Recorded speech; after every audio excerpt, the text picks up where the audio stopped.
Hello everyone and welcome back to a Football Forecast. And today's video I'm going to be discussing the appointment of SEAN DYCHE as Nottingham Forest manager. As of recording, this hasn't quite been confirmed, but it has the "here we go" from Fabrizio Romano, so I think it's safe to assume that he is appointed as Nottingham Forest manager. I'm going to go for the pluses of this appointment, the weaknesses, what this actually means of Forest's overall strategy, which is going to be a big discussion, and does the squad actually suit his style of football, and what starting 11 would I assume that SEAN DYCHE will play in his tactics. Let me know what your thoughts are on this video as well as the appointment. If you enjoyed this, it would be great if you could subscribe to the YouTube channel.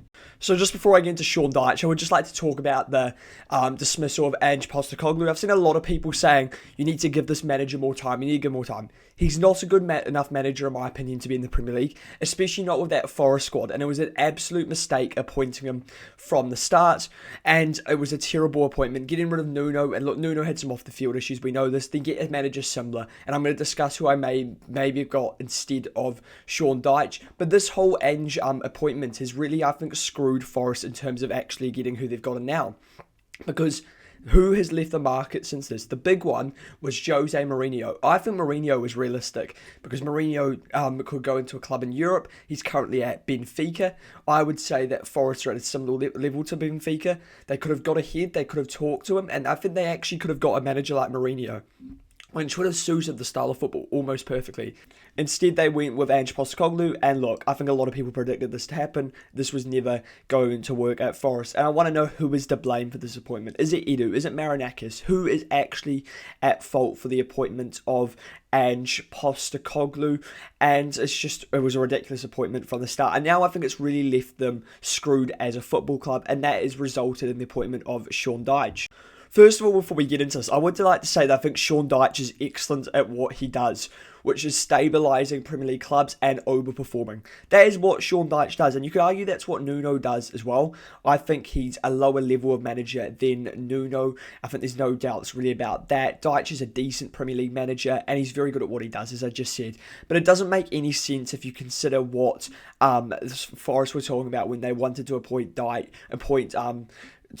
Ange, because now they've gone completely different style once again. They've gone from a defensive manager to a really attacking manager to a really defensive manager. And for me, what does this tell you about the appointment of SEAN DYCHE? They are worried about getting relegated. That is pretty clear for Nottingham Forest. And I mean, that is ridiculous, the fact that that is what they are considering. And the reason I don't think that they have to be worried about getting relegated is because they've got a good squad. It's just it wasn't going to suit under Ange Postecoglou. And look, anybody that's saying this is a great appointment, I disagree with. I don't think it's a great appointment, but I don't think it's an awful appointment. I don't think you should be going, oh, SEAN DYCHE should be sacked immediately, because it's still a way better appointment than Ange Postecoglou. This is still a way better fit for what Forest are trying to do, but it isn't that progressive manager that they keep talking about. There was lots of links with a manager like Mancini, which I thought would have been excellent. Obviously, he's rejected them, but Mancini's a lot more of an offensive manager than SEAN DYCHE. Look, Mancini's a counter-attacking manager, but he's still a bit more open than what SEAN DYCHE would offer you. So then I sort of think of managers in that sort of Mancini frame, because I don't really like the Ange Postecoglou. So obviously Marco Silva's rejected them. Then I think you could look at Conceição, who got sacked at Milan last year, and now I'm pretty sure he's in Saudi Arabia. I wonder, maybe could you talk to a manager like Conceição and try convince him to be the Nottingham Forest manager, quite similar to Nuno, a bit of a Jose Mourinho disciple. I really like the look of Mourinho as an appointment. So maybe there's other, but there are basically other options. You could have gone maybe a Frank Lampard at Coventry. He's doing very well there. I do think there are way better appointments than Dyche. I don't think you have to worry about getting relegated this early, because Forest as a squad is very good, and they've got Europe to think about. But what are the positives of the SEAN DYCHE appointment? I think it suits majority of the Forest players. I think it's, as I said, it's a benefit than Ange. It's similar to Nuno to an extent. I just think it's a bit uninspiring if you're a Forest fan, because accepting you're basically going to be in the relegation zone. He got Burnley into Europe as well. That's a huge success for Burnley. And if he has a good understanding of the league. So there are some positives, but what are the negatives? There's no direction, as I was just talking about the Mancini appointments. There are some signings as well that Dyche won't use. They were signings that I think were designed to try progress the club forward. It's a backward step. You've gone from Nuno to Dyche. You've gone from potentially, you could have had a Mourinho earlier to Dyche. You could have had I don't know, another manager like a Conceição or something to Dyche. I just think it's a very backward step. And as I said, just saying you're in a relegation battle, that for me is a massive negative. And he's not going to be the sort of manager, I don't think, that's going to take you into European places, despite him doing that with Burnley. I think he's the sort of manager that will sort of get you into 13th and 14th. I think he'll last the season, most likely, Dyche. Now, I don't think they can afford to sack another manager. And he's also, for me, the manager you bring in as a last straw. He's an Allardyce type manager, in my opinion. Unless you're at a club like Burnley. He's a manager you bring in just to ensure that you stay up. For me, Forest don't need to do this. And just another thing to add, a lot of the attackers are going to hate this, especially the wingers. Someone like a Chris Wood will probably do quite well, but the wingers, the Hudson-Odois, the Dan-Ndois will hate it. The creativity players, Morgan Gibbs-White's not going to enjoy this. And it's just so disappointing to go from, I think, a club that was one of the happiest clubs in the Premier League to a club where it's just going to be pretty depressing to be around, pretty boring to watch. I'm sure Forest fans will be very disappointed watching what they are. And in a season where it was going to be so exciting being in Europe, I just think disappointment just sort of sums up. It's not going to be the season that all Forest fans were looking forward to. So what can we expect under a manager like Sean Dyche of Forest? A more defensive game plan than Ange, and I would probably say Nuno. Little possession, that's going to be definitely evident. I think it's fair to say they're not going to have a lot of the ball, Nottingham Forest, but I think that suits them, so I don't think that's a problem. I think we'll see more pressing than under Nuno, obviously probably less than under Ange. And look, it's going to be a hard-working game, probably a 4-4-2, reasonably defensive. And look, this could work. This will work, I think, in terms of a system. But I don't think this is the sort of manager that makes any sense in terms of taking you from one step to another, which is what Ange Postecoglou was what Forest were talking about doing. I'm now just going to assess the players that Forest have got and will they work under Sean Dyche. Starting off with John Victor, Angus Gunn and Matt Sells. All three of the keepers I think are fine, especially Matt Sells, who was excellent in a Nuno system. It's going to be quite defensive, similar to Sean Dyche. As I said, the keeper's not going to have to be required to play from the back. So I think all three of these keepers absolutely fit what Sean Dyche is going to look to do. Then we've got the list of Forest defenders. So first we've got Nico Williams. I think this will be absolutely fine. He did very well in a Nuno system. I think he'll do well. It's similar in a Sean Dyche system. Murillo and Morata and Jar Cunha, the three centre-halves, plus Bolly, Milinkovic and Zach Abbott. I think once again it's similar. These centre-halves will do absolutely fine because they're not going to be worried about sort of standing on the halfway line. And I think the defence, one thing you can guarantee under Sean Dyche is the defence is going to be rock solid. They're going to be a very good defensive unit. Murillo and Milinkovic are going to be back to making all those blocks that they once did under Nuno. And that's the one thing you could guarantee at Forest last season. So they'd be good defensively. And they're going to do this once again. That's a good thing, I guess, for Forest fans. They don't have to worry about conceding goals. It's going to be up the other end where they're going to struggle.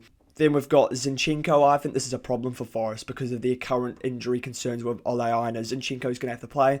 I don't think this is the sort of fullback that will work for Ange Postecoglou, Sean Dyche. This was very much signed as an Ange Postecoglou signing, not a Nuno signing. A fullback that was a bit different, a bit more of an attacking fullback. He actually played very well in midfield though in the weekend. I wonder if that's the sort of inverting that's an option. But I mean, Sean Dyche wants a defence-first fullback, so I don't think that's a particularly great player for how he'll look to play. Then you've got Ole Aina. So once again, when he's back and fit, he should be absolutely fine. Offers that defensive stability he needs. He can go forward, he can overlap a bit more. And look, he didn't do this a lot at Everton because he didn't have the quality of fullback. But I do wonder, will he use that fullback in that way a bit more? But I think Zinchenko just doesn't work at all. Then we've got Nicolas Savano, more of a defence-first fullback. I do wonder if we do see a player like this in, or maybe a centre-half at fullback, because I just don't think he's going to be confident with Zinchenko as the left-back with how sort of attacking, and I don't think he's good enough defensively to play in a Sean Dyche system. Onto the midfield, and we've got Sangare, excellent, very much going to work in the system, I think. Elliot Anderson will work in the system as well. Then we've got Morgan Gibbs-White. This is an interesting one. I think Gibbs-White should have the work rate to work in the system. I think he should be able to do this job, but will he go with something a bit more defensive, something more different there? Maybe he'll play a 4-4-2 with two strikers, or maybe he'll play that 4-4-1-1, which we've seen with sort of the 10, which was decore for Sean Dyche. Then we've got Douglas Luiz. I think Luiz only starts if Elliot Anderson isn't fit or it is an injury concern, because I don't think he'll play Elliot Anderson and Luiz. I think he's going to want that destroyer, which is that Sangare type, or that Dominguez type, or that Ryan Yates. I think he'll really like Ryan Yates as that leader. I don't think he'll start, but I think he'll offer something off the bench, or he'll trust someone like a Ryan Yates. Then we've got James McAtee. This is one of the players I'm concerned about. I just don't see McAtee playing a lot of football. I think he's going to absolutely hate it. He's not going to be able to show his creativity, which is just such a problem. Gibbs White's a bit different because I think Gibbs White can sort of work hard and get himself into that system, and he may be given a bit more freedom. But I just can't see like a player like James McAtee playing well. And if Sean Dyche is here for a while, I'd be considering trying to get out, even though he's just signed this summer. On to the forwards, and first we've got Hudson-Odoi. I think this, in terms of fit, is very good. He'll work hard. He may be a bit disappointed because he won't be able to show that sort of creativity, and we've seen this as a major problem with wingers, especially at Everton, where that was one of the main criticisms of Sean Dyche. Then we've got Taiwo Awoniyi. I think Awoniyi, he will suit the system once again. Hard worker, and just sort of what Sean Dyche will be looking to pick. I probably think, though, he'll probably start with Chris Wood. That's the one he knows well.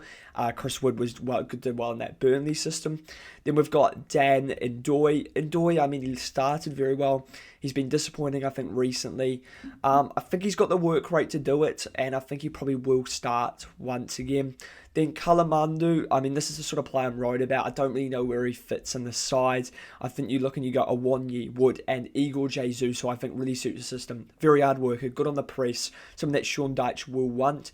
And I think all three of those strikers, you go Awoniyi, Chris Wood, and Igor Jesus, I would pick in that sort of system over them. He likes some height up front. He wants someone that can hold up a ball. He needs someone that can work really hard. And I think those three are a bit more industrial, maybe. Then Omari Hutchinson. I mean, I like Hutchinson as a player. I think he's a decent player. It's unbelievable they spent £40 million on him, and he's not going to I don't think he's going to start in this system, and it's another one of those players, a bit similar to McAtee, where I just can't understand the signing. He didn't even work under Ange, and I just don't think he's been able to show his creativity. Then we've got Bakawa. I haven't seen a lot of Bakawa so far. Not sure if this will work. All you can guarantee is he'll probably be a bit frustrated with the amount of defensive support he's going to do, because we all know that is all part of Sean Dyche's system. So finally, this will be my Forest lineup under Sean Dyche. In goal, I'm going with Sells. At right back, I'm going with Nico Williams. Then I'm going with Milinkovic and Murillo. I think those two will show how good they are once again in a different system. That's what I think. Then at left back, I'm going with Marotta. I think you could go potentially Nico Williams at left back, then Savano, that Italian right back that they've signed there. Basically, the player I'm trying to avoid is Alexander Zinchenko, because I just don't think it's going to work in how Dyche want to play. I think he'll get caught out defensively. I think he's a bit too small. I think a Marotta, that 6'4", would do a way better job at left back. Then I've gone with Sangare and Anderson. I think they won't play Douglas Luiz in here purely for the fact I think Sangare gives you that extra bit of solidity, that extra bit of height with and then Elliot Anderson, I think, is the left 6/8. He's so good in this role, and he has to play. Then Ndoye and Hudson-Odoi, these two are going to have to work really hard. That's going to be an absolute requirement for everything that Sean Dyche does. And if you don't work hard, he's not going to play you. It's that simple. And that also applies to Gibbs White. I mean, I think you've got to play Morgan Gibbs White. I think he's one of Forest's best creative players. In fact, I'd say him and Anderson would be their most creative players. And he's a real dangerous player, Gibbs White. And I think you've got to play him. But what's the requirements? He's going to have to work really hard off the ball.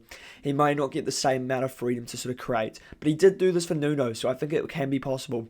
And then up front, I've gone with the old trusted at Burnley, as well as under Nuno, where he's so good last year, which I think he can do under Sean Dyche. Chris Wood. I think Chris Wood is just your striker that you need for the system.